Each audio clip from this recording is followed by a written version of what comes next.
Have you ever wondered why some people are able to close 100K deals with ease and some struggle with getting $5,000? I know I have. What if I was to tell you that has nothing to do about the offer and nothing to do about the presentation and everything to do about positioning? See, when you're selling high ticket offers and you're selling to high ticket buyers, it's not about selling the product. It's not about selling the service. It's about solving the problem. And it's about positioning your offer against investment that they've made in the past that's at the similar level, but has not helped them solve their biggest challenge that they're struggling with, that's keeping them up at night, or their biggest need that they want met. See, when you think about positioning your offer against an investment they've already made, not positioning your offer against something that they haven't made or someone else who's doing similar work to you, this is what makes people close deals at 100K and greater with ease. So let me break this down. Listen, if you want to learn how to position your offers and close high ticket clients with confidence, with boldness, make sure to subscribe to Althea TV and hit that notification bell so you never miss a single episode. So hear me on this. So imagine you're a business coach and you help clients enroll high ticket clients in a single sales conversation. And many of your prospective clients and customers, they have already invested in working in a brand, right? They were sold that branding was it and that people buy the brand. And so they've invested $5,000, $10,000, $15,000, maybe even $20,000 in working with a creative director to get their brand colors, to create a branded website, maybe to get branded photos, hired a copywriter to write the copy on their webpage. And they thought this is it, with an up-leveled brand, that this is going to attract high-level clients and close them. But what they discovered is it didn't solve that problem. It may have attracted high-level clients, but it didn't help them solve their sales problems. And so you, as a business coach, can position your offer against an investment they've already made and show how your offer will actually help them change how they think about sales, change how they think about their value, change how they speak to their prospects on a sales call, and how they can close sales quicker, faster, easier because they have sales skills.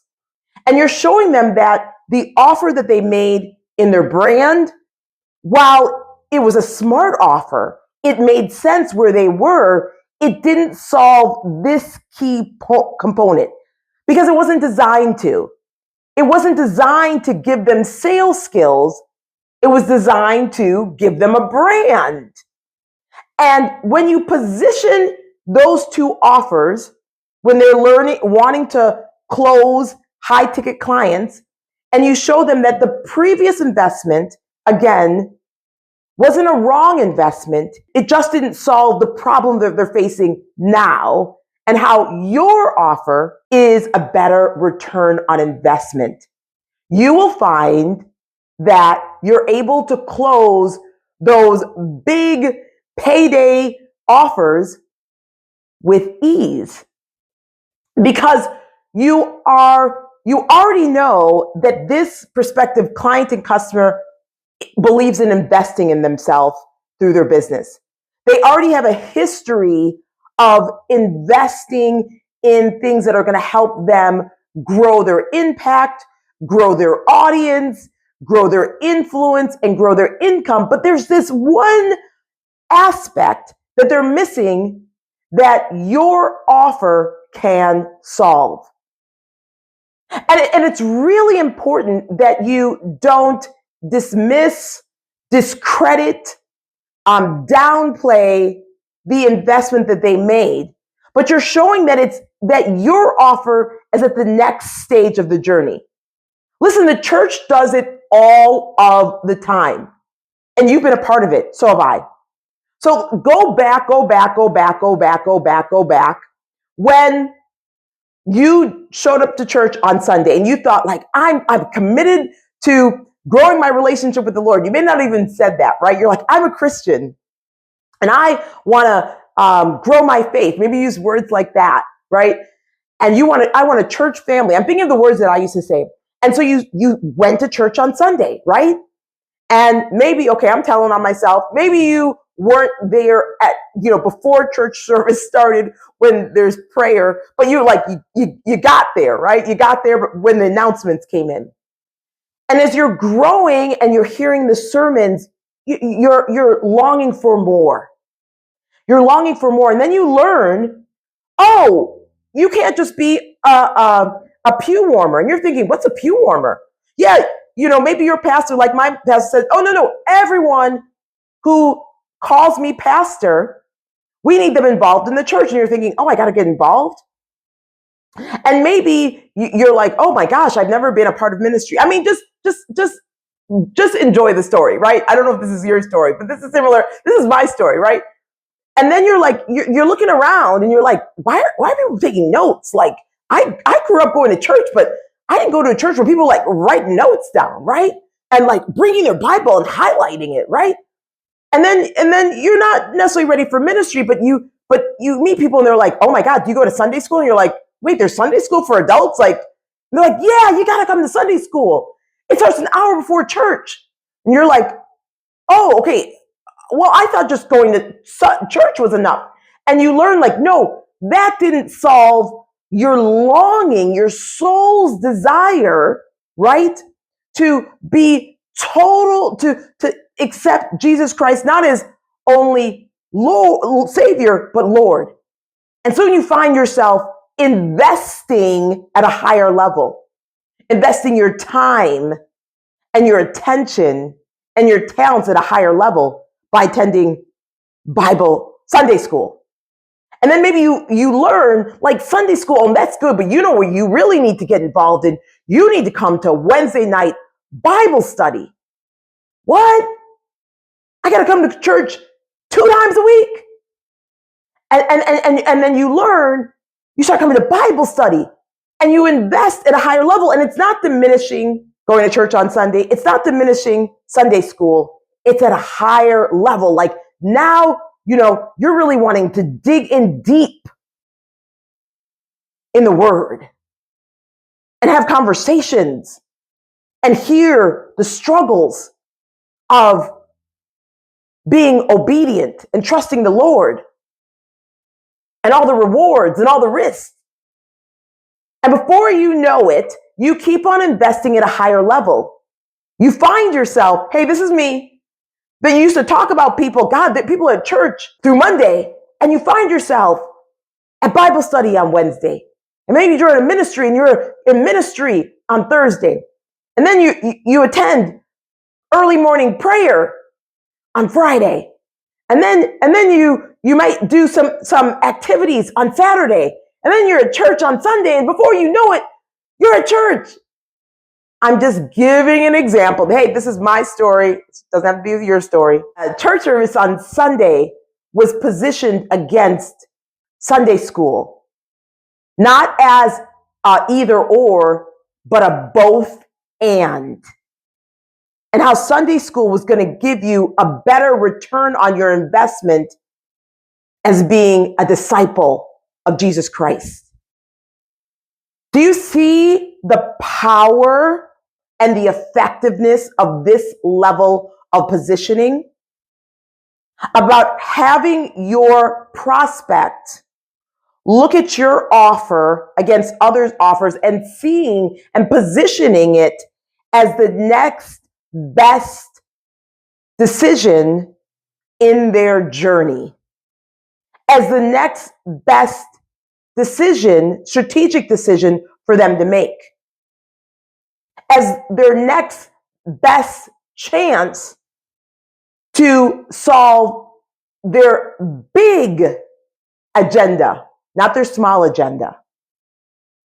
When you position your offer this way, acknowledging them, helping them see things in a different way. And when I say acknowledge, because most buyers, when they think that they've bought something, let me ask you, have you ever bought something you thought this was going to solve my problem and learned that it didn't solve it for good?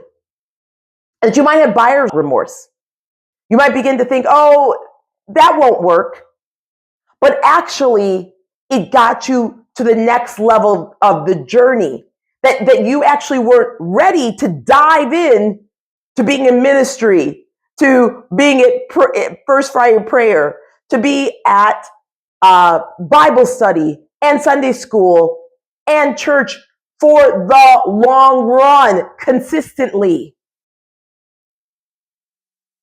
That have you ever like related and realized like, no, you had some type of remorse, but then when you sat back and someone helped you see, i.e. someone who is good at selling, good at listening to your needs and your wants and helping you make a decision, that you begin to see, oh, wow, this is my next best chance.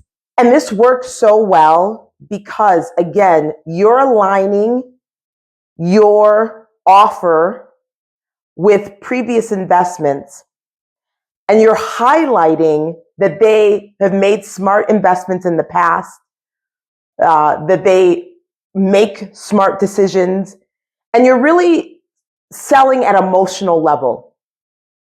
Because we know people only buy one thing, they buy emotions. That's why we say, you say it, we hear it, stories sell, facts tell. What do stories do? Stories elicit an emotion. And so when you really speak on the emotional level and acknowledging them so they feel seen, heard, and understood, and you demonstrate that your offer will solve their problem for good, you too will find that you are enrolling clients in your highest level offers easier, quicker, faster, and with more effectiveness. When you position your offers, you're going to stand in this way. You're going to stand out amongst a sea of sameness who are most entrepreneurs and CEOs are positioning their offers against someone who's doing similar work. But what you're actually doing is providing tremendous value and showing up as an advisor when you position your offer against previous investments they have made. So if you're ready to start implementing this strategy in your business and close high ticket offers, I have a free training for you. It is the 7 biggest sales mistakes that female entrepreneurs make that keep them from 7 figures. In this training, you're going to learn mistakes that you are unconsciously making that are robbing you of a fortune. You're going to learn why sales is easy for some and hard for others. You're going to learn the biggest lies that you are believing about sales that are keeping you under monetized. And then you'll also learn a 5-day process that will help you change how you think about sales, change how you think about your value so that you can grow your sales faster without working harder. Go ahead and click on the comments. I pin it in the comments and grab this free training. I can't wait to see you inside. Okay, until next week, take care. God bless. Love you. Bye for now. Thanks for watching. Subscribe and hit the notification bell so you're notified when we release a new video. Then click the TV to watch the next video. Go to altheamcintyre.com to get your free training on the 7 biggest sales mistakes that keep you from 7 figures.